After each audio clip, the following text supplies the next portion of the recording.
Wassalatu wassalamu ala sayyidina Muhammadin sayyidina wa ala alihi wa sahbihi wa man tabi'ahu ala jamal.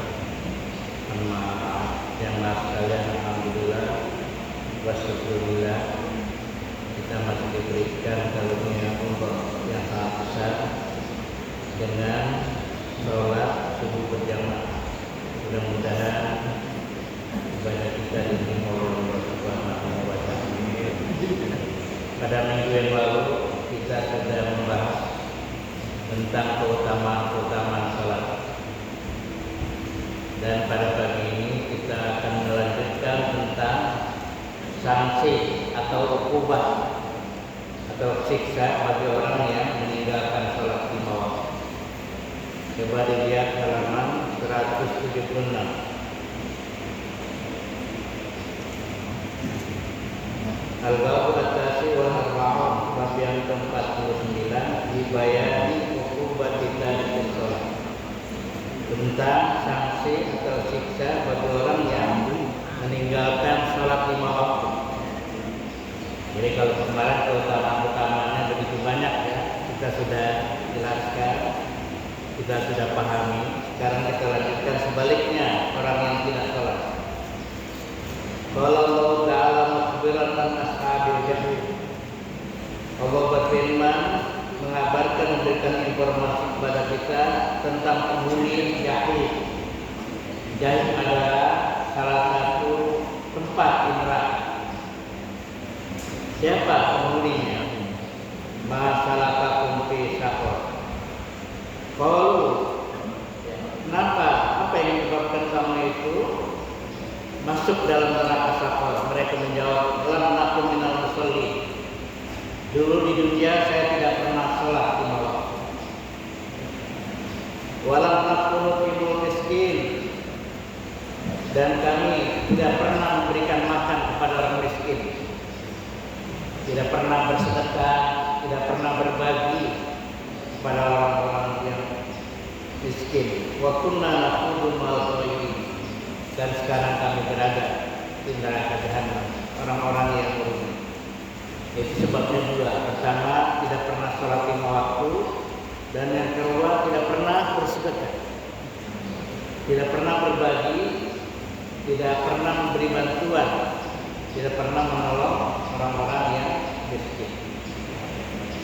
Sebabnya wa qala Ahmad, dan tahqiq oleh Imam Ahmad, bainal rajuli wa bainal kufri tarkus shalah, perbedaan orang yang kufur dengan orang yang tidak kufur adalah meninggalkan sholat. Tarku di sini maksudnya tidak mengerjakan sholat. Jadi tidak pernah mengerjakan sholat lima waktu.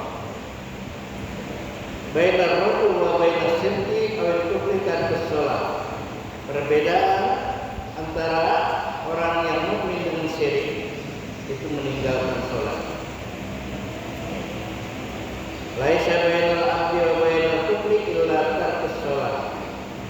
Tidak ada perbedaan antara seorang hamba dan orang yang kekufuran kecuali meninggalkan sholat. Jadi kedudukan sholat ini ibarat tubuh kita. Itu sholat lima waktu adalah kepala kita. Tubuh kita yang lain ada, tapi kepala enggak ada.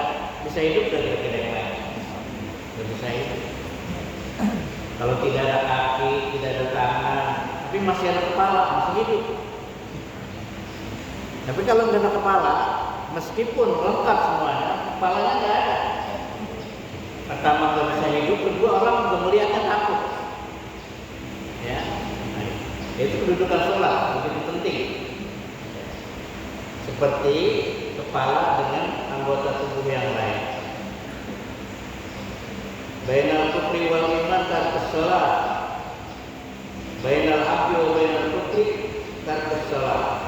Jadi karena begitu pentingnya kedudukan sholat, maka tidak bisa ditinggalkan betapapun sibuknya. Bahkan ketika bepergian, ketika kita pulang kampung, ketika kita sabar melakukan perjalanan, maka tetap ada yang namanya rukhsah, keringanan. ada jamak takdim, jamak takhir, jamak qasar dan seterusnya. Dan itu harus dimanfaatkan. Ya. Ada kadang-kadang orang yang tidak mau melakukan jamak qasar, padahal perjalanan jauh. Kalau itu tidak dimanfaatkan, kapan lagi kita mempraktekkan ilmu kita? Jadi mereka maunya istiqmal terus. Pokoknya zuhur 4 rakaat, asar 4 rakaat, adaan tepat waktu. Jadi tidak mau menggunakan rukhsah. Padahal mestinya kita gunakan. Kalau memang sudah memenuhi syarat, silakan. Ada jamak takdim, 4 rakaat zuhur, kita qomat lagi lanjutkan, jamak takhir asar, atau jamak qasar. Asar zuhur 2 rakaat kita lanjutkan, setelah salat asar 2, tapi jamak qasar. Begitu kita manfaatkan, enggak usah ragu. Nah, ini karena nggak ada ilmunya dia ragu. Ya, nggak ada ilmunya ragu dia. Tapi kalau ada ilmunya kita yakin. Seperti itu kita praktekkan. Karena itu keringanan dari Allah Subhanahu wa Ta'ala. Jangan sampai nggak salah. Kalau alhamdulillah di bainana wa bainal shalah, perjanjian antara kami dan mereka itu salat. Faman tarakaha, barang siapa yang meninggalkannya, faqad kafara, dia telah kufur. Wa tabrani bi isnadi la masabihi, man taraka shalah muta'ammidan, faqad kafara biha. Barang siapa yang meninggalkan salat lima waktu secara sengaja, muta'ammidan, sengaja, jadi nggak ada halangan, nggak ada uzur, faqad kafara biha, maka dia telah kufur secara terang-terangan. Wa fi riwayatin, dalam satu riwayat, bainal abdi wal kufri aw syirki tarkasal. Jadi antara hamba dan kekufuran atau syirik itu meninggalkan. Baiklah taraka salata, apabila dia telah meninggalkan salat, faqad kafara, maka telah kufur. Nanti di akhirat yang pertama sekali begitu kita melakukan kaki kita itu adalah ditanya salat. Nanti salatnya. Ya, salat. Bagaimana salat wajibnya? Sudah sempurna. Ya, bersyukur. Bagaimana salat wajibnya? Masih kurang sempurna. Ditanya lagi, kamu punya salat-salat sunnah? Kalau ada, alhamdulillah sebagai penambal penyempurna. Jadi sebelum ditanyakan yang lain, itu ditanya sholat 5 waktu. Masalah harta ditanya belakangan. Masalah bini, ente punya bini berapa belakangan. Yang penting sholat 5 waktu. Awalul la yuhakam bil 'abdi yaumil qiyamah sholatu. In saluhat, jika sholatnya itu baik sesuai syarat dan rukunnya, faqad saluha sa'il amal, maka amal-amal yang lain juga ikut baik. Wa in fasadat, jika sholat 5 waktu tidak sempurna, ya, ada rukun yang ditinggalkan atau misalnya tidak memenuhi syarat dan rukunnya, faqad fasada sa'il amal, maka amal-amal yang lain juga ikut rusak. Jadi standarnya, kriterianya adalah sholat 5 waktu. Wa fi ukhra, wa fi riwayat ukhra, laisa bainal abdi wa syirki illa tarkus shalah. Fa idza tarakaha faqad asyraka, apabila si meninggalkan salat maka dia sudah musyrik. Ini lebih keras lagi ini. Bukan hanya kufur tapi musyrik. Wa fi ukhra sanadul hasan, sanadnya hasan, izul Islam wa qaiduddin salasun. Kemuliaan Islam dan pondasi-pondasi agama itu ada 3. Alaihinna ususul Islam. Di atasnya adalah dasar-dasar Islam.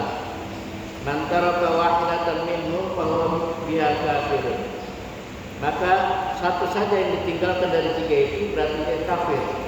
Halal dan itu halal darahnya dibunuh.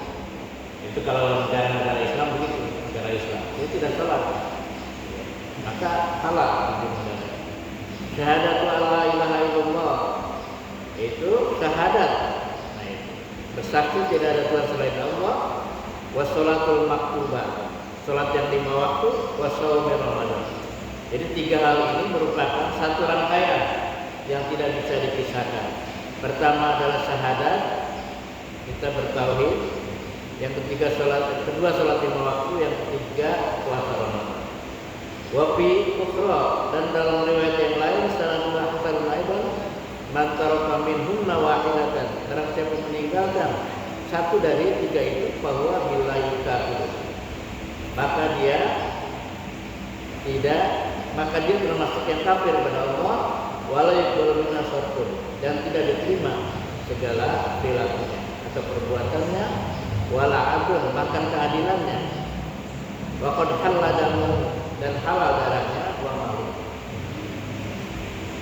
Karena banyak di antara kita, terutama orang-orang yang tidak beriman itu secara sosialnya baik, ya, sering membantu, ya, sering memberikan rumah dan sebagainya, tapi tidak sholat untuk saja, ya, itu tidak mendapat pahala dari Allah Subhanahu Wa Taala, tidak beriman, nah, seperti itu.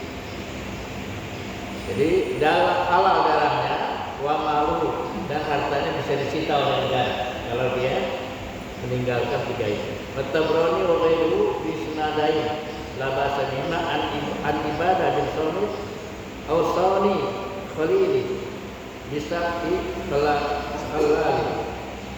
Telah mewasiatkan temanku itu tentang 7 hal. Pertama, la tusyriku billah, jangan kau menyekutukan Allah dengan sesuatu. Itu pertama.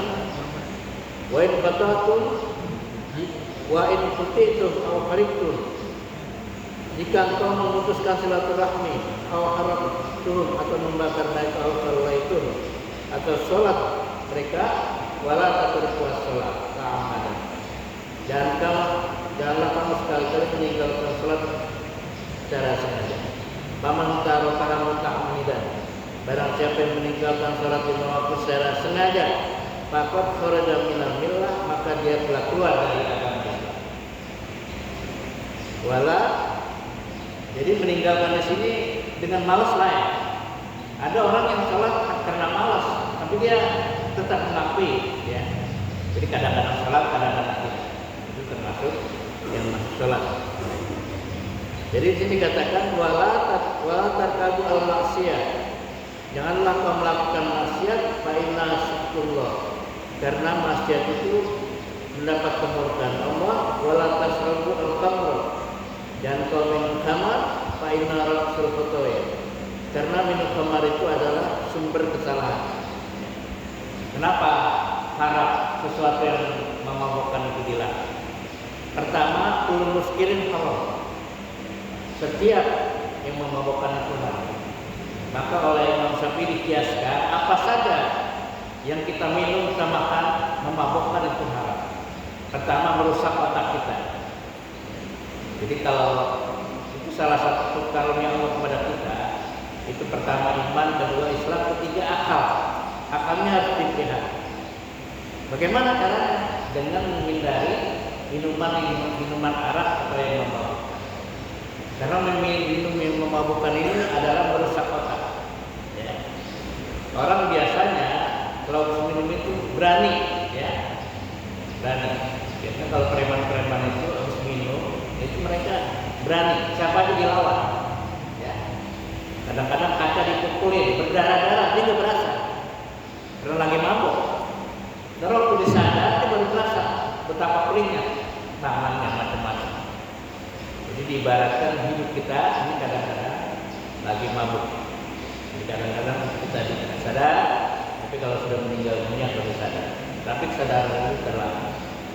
Jadi dalam pesan ini, betapapun sibuknya, jangan sampai kita meninggalkan sholat lima waktu. Dan sholat lima waktu termasuk fardu ain yang tidak bisa ditalangin oleh anak kita, oleh keluarga kita, oleh orang-orang kita. Anak kita kaya, udah saya talangin sholat bapak saya pakai duit kayak mari, itu nggak bisa. Ya, sholat fardu ain. Jadi fardu ain itu wajib kita sendiri yang melaksanakan. Tidak bisa dipindahkan, tidak bisa dialihkan, tidak bisa diganti dengan orang lain. Ya, demikian dari saya. Sekian, nanti kita lanjutkan. Wassalamualaikum warahmatullahi wabarakatuh.